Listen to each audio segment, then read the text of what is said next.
नमस्कार, मी पंजाब डक हवामान अभ्यासक मुक्काम पोस्ट गोगरी धामणगाव तालुका शिरूर जिल्हा परभणी. तर आज आहे मी इथं माझ्या सर्व शेतकऱ्यांना आनंदाची बातमी. कारण की राज्यामध्ये काय झालं, आता सर्व शेतकऱ्यांचा पूर्व विदर्भ, पश्चिम विदर्भ, पूर्व विदर्भातले 7 जिल्हे, पश्चिम विदर्भातले 5 जिल्हे आणि मराठवाड्यातले या जिल्ह्यामधले सर्व शेतकऱ्यांचं आता सोयाबीन हाताशी आलेलं आहे. तर सर्व शेतकऱ्यांना आनंदाची बातमी सांगतो.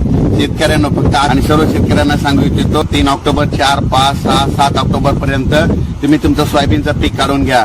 आणि कारण की आता जवळपास 8 दिवस कडक ऊन पडणार आहे, त्याच्यामुळे तुमचं सोयाबीन सुखरूप घरी येणार आहे. म्हणून ही खास करून आनंदाची बातमी सर्व या सोयाबीन शेतकऱ्यांसाठी आहे.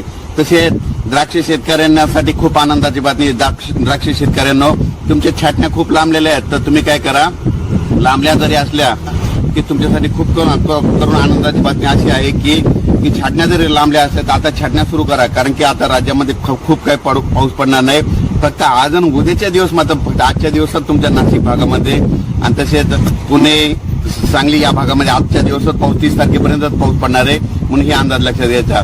पण 2 तारखेच्या नंतर परत नाशिक भागामध्ये देखील कडक ऊन पडणार आहे, हवामान कोरडं राहणार आहे. 5-6 दिवस कडक ऊन पडणार आहे. म्हणून हे देखील सर्व शेतकऱ्यांना अंदाज लक्षात घ्यायचा. तुम्ही